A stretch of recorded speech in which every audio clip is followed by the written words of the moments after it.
Okay, little mint. Okay, not touching my face, using a napkin. Welcome to, I think, episode 7 of In the Time of Coronavirus. I am Mr. Howie W., aka Howie Wallfish. You are watching on smart TV networks, on Roku, or on Amazon Fire TV, on Speaker Mind, or the podcast channel. We have a bunch of channels, my partner and I. I'm the talent coordinator. You can reach me at Howie at smarttvnetworks.com. Go to smarttvnetworks.com. Go to submissions, bounce around. You'll see under submissions there's a release form at the bottom. Once we have your release form, we can air whatever you'd like to air. We don't censor. We have no rights to edit your content. We'll never own your content. Upon your request, we'll remove your content from airing within 24 hours. So anyway, if you'd like to appear on streaming networks, you have the opportunity. I'm here to discuss what's going on in the time of coronavirus. All kinds of conspiracy theories and stuff coming up, all kinds of craziness. I'm back. I haven't done one of these in a while. I'm feeling camera ready. One of the reasons I'm feeling camera ready is I think I took a 5-hour nap this afternoon. I won't lie to you. It was an anti-anxiety med-induced nap, and also the fact that I got that stimulus money and was able to give it to my friend that I'm staying with. It always leads to deeper rest when you relieve financial pressure. Here we go. Is this just classless? I don't know. I think I've seen some of the late night hosts eat on TV. Now I'm going to have some tea. I'll tell you, it's not easy. I approach talent all the time that they can be on streaming TV, and I don't know. They seem to not be interested. Everyone just wants to be on YouTube or put stuff on Facebook. They're not. I don't know who. Some of them are monetized on YouTube. But getting back to the time of coronavirus, there was a funny meme on Facebook where the streetwalker is bent over, leaning in the car with the typical, and she's saying, "I'll do anything you want, baby, for $50. And the guy's response is, "Can you cut hair?" It brings me to, this is my new hair salon. This is my hairstylist, my barber.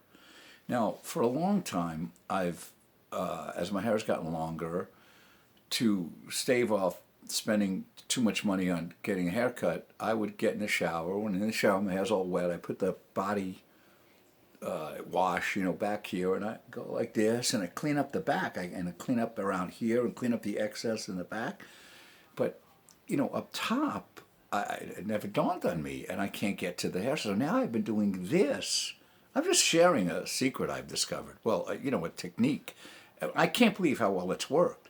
I go back, up on top, and, my hair, I'd still like to get it cut by a professional, but I had started wearing it not slicked back like I did with the gel, just right in front, and I looked like a little kid, kind of. But after doing a full razor blading, I got out of the shower, and I put on the gel, and I'm like, oh, my hair looks okay. I can get in front of the camera. And this time I'm doing the camera. My partner told me, use the camera on the back of the phone. And last time, I turned the back of the phone towards me, but I didn't double check. So the camera was facing, what was going on camera was what was on the front of the phone. The camera on the front of the phone, the one on the back has better quality, he said. So also, I don't know how much time I have here. I still haven't gotten another SD card. I think I might have 20 minutes or so. And what else did I want to talk about the time of coronavirus? See, this is stream of consciousness entertainment you're watching. I like to think, I consider myself an entertaining fellow, and I love entertainment. I've been being entertained a lot on Facebook, and I'm very curious what people are going through with the time of coronavirus and the rage. One of my motivators, I've talked about my motivators, these two fine men I know, a little younger than me, and I killed them. I killed the youngest one. He's 33. He can't believe some of the things I say, some of my conclusions, some of my theories, some of my outlook on life. And we're going to try to get this done as a real podcast. We got to get cameras, and the other one has a house, and maybe we can pull it off. But there was a dispute about. I posted a thing about an article about a woman who in 1984, I think, predicted a pandemic or whatever, and she also said in this article, in this interview, you better be prepared for collective rage. And I've been saying since like over a month ago now, as the shock dissipates, because this has been a shocking experience. When shock dissipates, when shock fades away, the first emotion up, I believe this is like in the aftermath of death, the 7 stages or whatever. I don't think the first emotion up is grief necessarily. A lot of times it's anger, and it's more than anger, it's rage. Especially if you've lost someone close that either, killed themselves or died from drug overdose or, driving drunk and, they did something dumb or they did something self-destructive. It's not, you don't have to feel guilty about being angry at someone that's dead. That happens all the time. Sometimes someone that dies just of total natural causes. The remaining significant other, the children, they're angry, that someone died. So this is the same thing. At first you're shocked sometimes. Death doesn't always bring shock. A lot of times someone's dying. They're sick or they're on a path of self-destruction with drug or alcohol abuse, whatever it might be. So, I've lost a lot of people I grew up with. It wasn't a shock. It's sad. It sucks. But it wasn't a shock. But when it is a shock, my understanding is, and I'm not a mental health professional, but from what I've read and learned over the years, what steps up is grief or rage. And I think rage, and we're seeing it, they at the Michigan State Capitol, they're not caring much for that governor, and you see the Confederate flags and the guys with rifles, and, I don't know how they get to walk up the steps of the Michigan State Capitol with rifles, other than they don't want dead American citizens on the steps of the Michigan State Capitol or any other state capitol, so they're not going to have the Capitol Police there start, drawing weapons. I don't know. It was a peaceful protest. There was a lot of screaming. There was a lot of anger. And I think they were screaming, let us in, let us in. I don't think they got in. Now there's rage. I've said there's going to be stranger on stranger homicide. And there is. I read it. 3 guys killed a clerk over a face mask. There's been a few stories about death, murder in the markets. And there's going to be road rage. My point of all this is I've been pretty good up until today. I snapped, and it was at myself.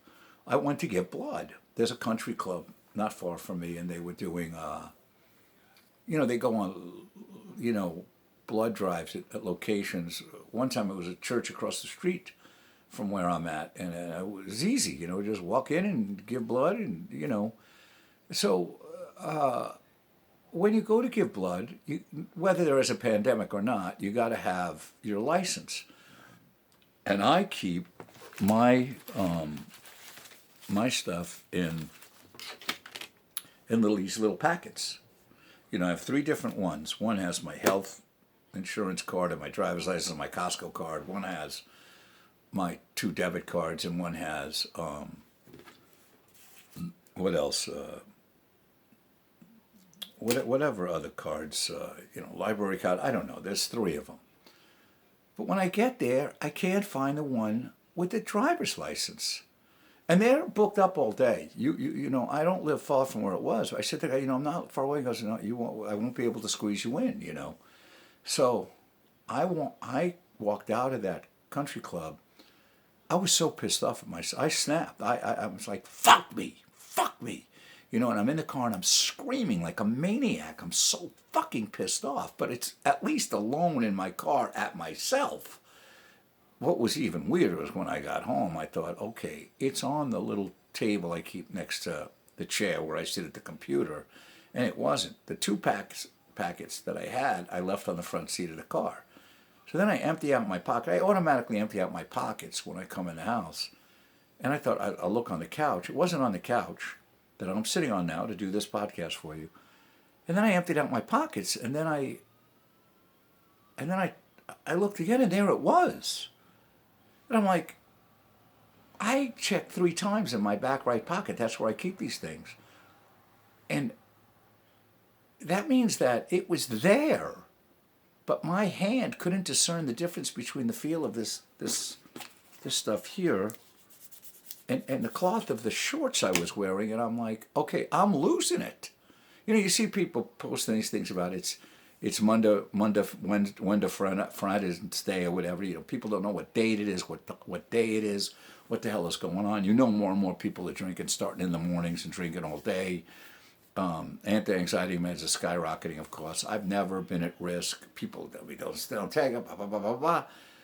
I never took 20 fucking Xanax a day. Even when I had an impacted wisdom tooth that they couldn't get to for like 2 weeks or a month, I was 4 Vicodins a day for a month. This is when I was performing December corporate shows. I mean, it was unbelievable. This tooth, they told me it was going to be $4,000.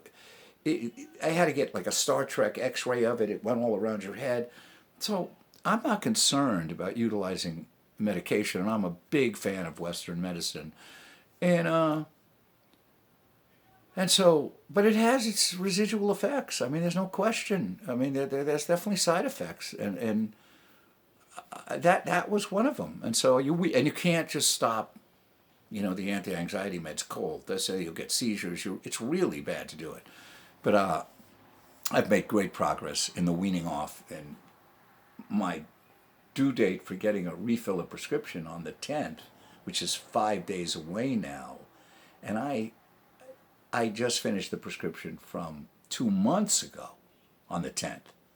So I'm making progress. But my one motivator, he's like telling me I'm a drug addict. And I'm like, no. There's a difference between preferences and addictions. I don't drink. I haven't drank in over 13 and a half years. It was a personal choice. No rehab, no clinics, no programs. When I got my DUI, I had to go to 6 AA meetings, and that was painful.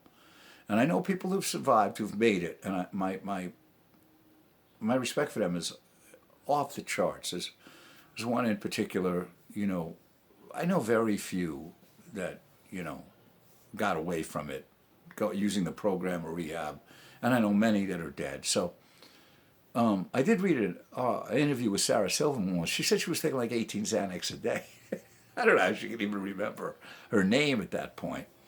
But man, oh man, some of the sleep, like the nap I had this afternoon, because I was so angry from forgetting my license. I came home and I used the screamer sticks and I beat on the body opponent bag, Bob, you know, the torso, you know, with no arms. It can't hit back. And I beat on that fucking thing, and it felt so good when I was done. And then I took a half a Xanax. Then I went out I actually went out. I made my way to a Big Lots, to a Ralph's, tried Walmart, ridiculous line, got to a Target, and then on the way home, I think I ate another half of a Xanax. And then I was watching something on the Netflix, and then I got a phone call from somebody I talked to very regularly, and I went and I was getting tired, and I laid down in the bed on my back, and I have the earbuds in, and we're talking, and then I hear, Howie, are you there? Are you there? And I fell asleep on her. And then we talked later in the evening when I woke up, and it was a long sleep. It was probably like, I take naps for 20 minutes, maybe an hour, maybe an hour. This was like 5 hours, and it was clearly needed. And she was like offended. She thought it was like personal. It wasn't personal at all. She thought she was boring me. Anyway, I don't know if anyone finds this entertaining, but I just got to do it, you know, for my own benefit. And I wanted to make sure to say this. If they are ever able to bring the Emmys back, I'm demanding a countrywide protest. Really, I want everyone to protest the Emmys and write emails and letters and calls if they don't add a category for most entertaining sign language interpreter. Because now that we're having all these press conferences with all these different leaders, and I'm no longer calling them leaders because it's something I just saw from that Vic Benedetto guy, the angry New York Italian guy. He did a thing where he's like he's dreaming that he's the president of the United States, and he said the first rule is we're not referring to anybody in government as a leader. And he's right. He said they're representatives. And he's 100% correct. He's exactly fucking correct. Newsom, Cuomo, Pelosi, Trump.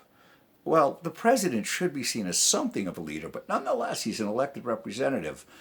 All of them, on either side of the aisle, they're not leaders. They work for us. And they're not working well for us, I don't think. Now, I have friends that are completely on the side of stop it with the masks, stop it with the lockdown. It's all bullshit. It's killing the economy. I'm losing business. This is bullshit. I want to go out. And then the people that say, all those people that went to the beaches in Orange County, in Texas, that are went to the Michigan State Capitol, that are not wearing masks, are selfish. They don't care about anyone else. They're going to get everybody else sick. And all I said was, the Orange County thing happened. It's 9 days ago now. The beaches were, and they weren't social distanced. So they say it takes 2 weeks for this thing to incubate, a little more maybe. So let's say that in another 9 days, let's see the percentage of people from the Orange County beaches that caught the virus. Now, CNN went and put the next day, 18% of them caught it or something. That's just bullshit. CNN's been caught in lie after lie after lie. CBS lie after lie after lie. I like David Muir on ABC. I'm not claiming that Fox is not embellished, lied, and exaggerated. By no means am I claiming that. They all lie, they all embellish, they all exaggerate for their team. There's no longer journalism, except, I've stated this before, this guy David Muir on ABC World News Tonight is getting the highest ratings, and it's because he's like a throwback to Huntley and Brinkley, Walter Cronkite. He's apparently a real newsman, a real journalist. So, I don't claim to be a journalist, but I do like to think for myself, think critically, not hyper-partisan, and get the facts. You know, what are the recorded historical facts about any given situation? Whatever you want to say about Trump, what do we have? They want to say about Biden, he's been accused. He hasn't been convicted. People say he's creepy. I used to say, come on, he's from a different generation. He's just an affectionate guy. I don't particularly think he's qualified to run the country. And I put my prediction on Facebook. I'll say it here for the record on camera. Whoever is his running mate, that's who's going to be president.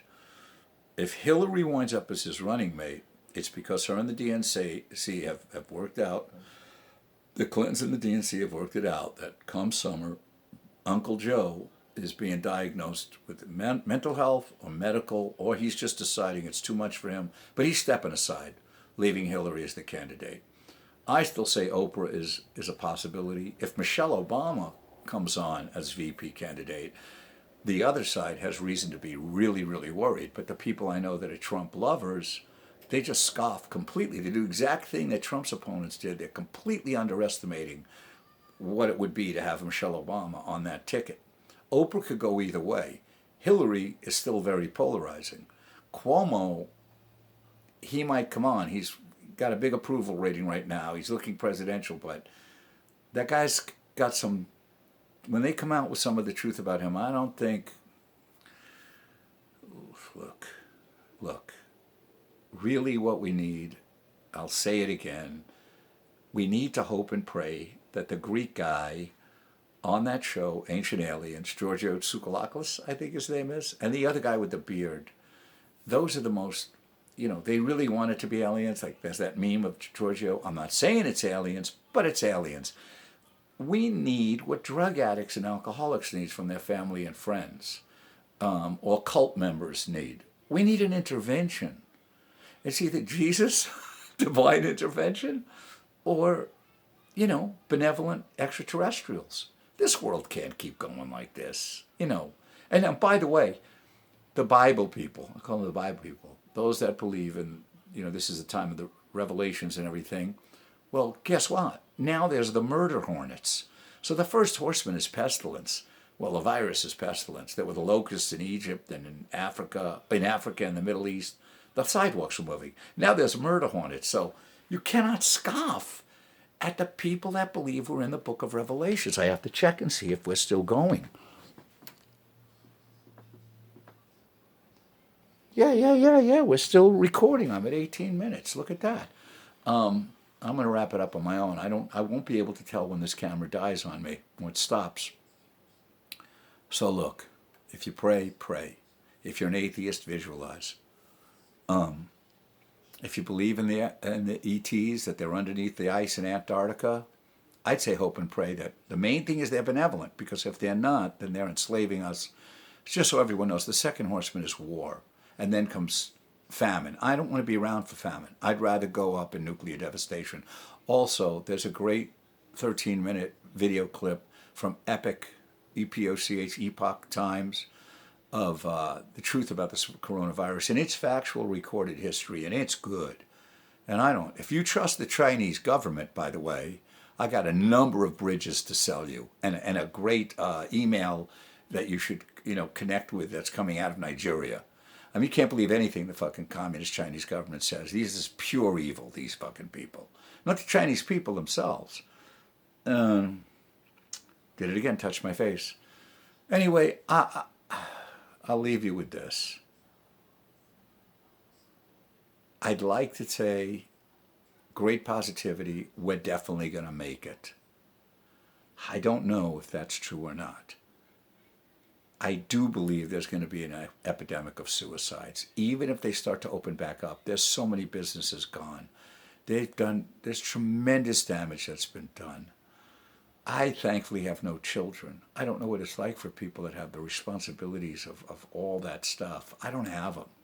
I'm not really a grown-up. I mean, I've been on the planet however many years, but I don't have a mortgage, and I don't have kids, and I'm thrilled to death I don't have kids. And my dog, sent him off to doggy heaven a year ago, April 30th. The only responsibility I have other than my mother, who's living thankfully with my family, I have a cat in the backyard I take care of, and I feel responsible to the cat.